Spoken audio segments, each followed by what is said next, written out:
Hello Lighthearted, it's great to have you with us. Welcome back to a new series of Lighthearted for this new school year. Now things are going to be looking a little bit different. We are not going to be doing quiz time anymore. Instead we've got a really fun video series for you. We also have some new faces. You might be thinking, you've never seen me before. That's because you haven't. My name is Bridget and it is lovely to meet you. Now then, what have we got first? Welcome to Mario Kart. Select your player.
Wasn't that brilliant? We hope you enjoyed it. There is a lot more where that came from, so make sure you stay tuned. Now we're heading over to Lauren with our first talk of the series on Jesus and his amazing miracles.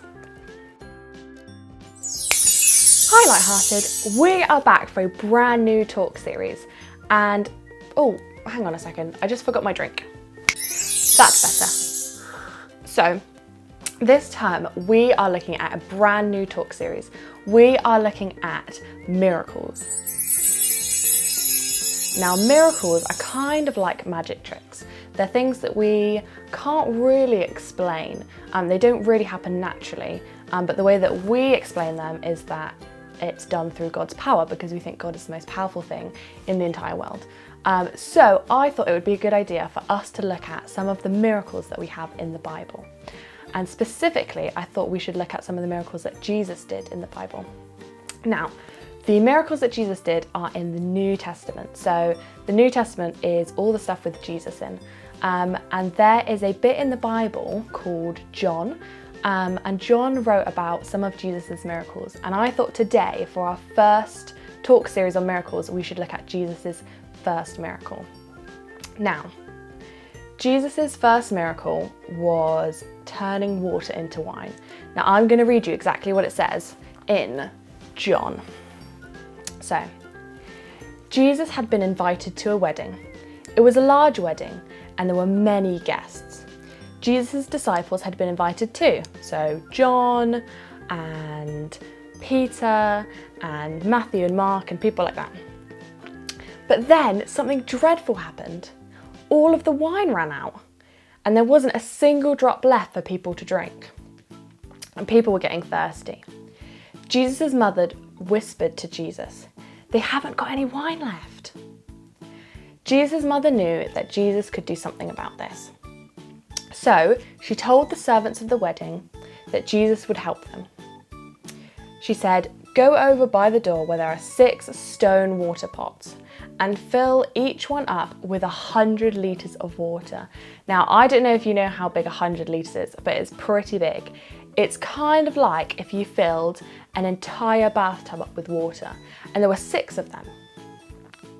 So Jesus asked the men to fill the pots of water. Now that's 600 litres of water. That is a lot of water. Then Jesus asked the men to do something odd. He said, pour out the water that's in the water pot. Now I've got an example to show you. I have my jug of water. Now, when the servants were told to pour out the water, they poured it into the cups and it turned into wine. So this was Jesus's first miracle. He had turned ordinary water that the servants had just picked up into wine for the wedding guests. Now, I think that's pretty amazing. And what's even odder was this is the best wine that anyone had ever tasted. It wasn't just regular wine, it was the best wine. Now, after this, it says that Jesus didn't make much of a fuss about doing this miracle. He didn't want the glory and he didn't want people to come over and praise him for it. He just wanted people to be happy.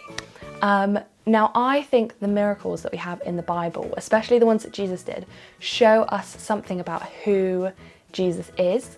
Now, I think this miracle tells us that Jesus cares about the little things in our lives. So it probably wasn't that important that there wasn't enough to drink at this wedding. But Jesus loved his friends and he wanted to make them happy. So he did a miracle and that made them feel loads better. And I think it's a good idea when we have things that we are worried about or things that might seem a bit small, that we go to God with them, because I think that God cares about he cares about us, he cares about things that we're worried about, and he wants us to go to him with all of our big problems and all of our little ones as well. Right now that you can think of that you might be a little bit worried about or you're not sure about, and maybe you can go to God with it. It might have felt a little bit small before, but we know that God cares about everything that we're interested in or worried about, or the things that we care about. So I'm going to pray, and then we're going to go back to Bridget. So, dear God, we thank you that you care about us, that you care about the big things and the small things going on in our lives. And I pray that you would help us to go to you with anything that is on our minds, whether we're excited or sad or worried or whatever emotion it is, God. I pray that we would think of you and that we would go to you with anything that we need. Amen. So let's go back to Bridget and see what else we have planned for today's episode. Thank you, Lauren, that was brilliant. Now we're going over to Sim for our song. It's one that you already know, so make sure you do all of the actions.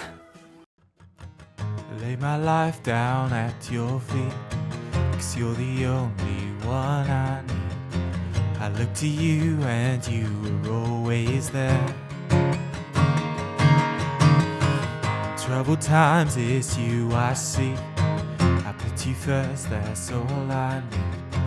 I humble all I am, oh, to you.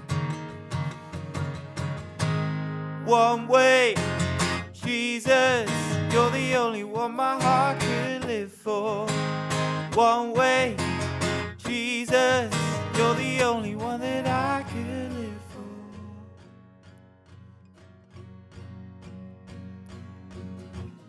You were always, always there. Every how and everywhere, your grace abounds so deeply within me. You will never ever change. Yesterday, today the same. Forever till forever meets no end. One way, Jesus, you're the only one that I could live for. One way, Jesus, you're the only one that I could live for.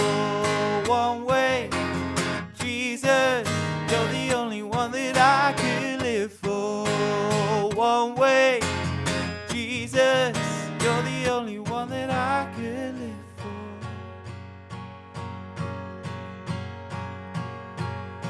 'Cause you are the way, the truth and the life. We live by faith and not by sight. For you, we're living all for you. You are the way, the truth and the life. by side for you. We're living all for you. Yeah, you are the way, the truth, and the life. We live by faith and not by sight for you. We're living all for you. You are the way, the truth, and the life. We live by faith and not by sight for you. We're living all for you. One way, Jesus, you're the only one that I could live for. One way, Jesus, you're the only one that I could live for. One way, Jesus, you're the only one that I could live for. One way, Jesus, you're the only one that I could live for. That is all we've got for you for this first episode of the new school year. We hope you enjoyed it as much as we did, and we will see you next time, same same place. Bye!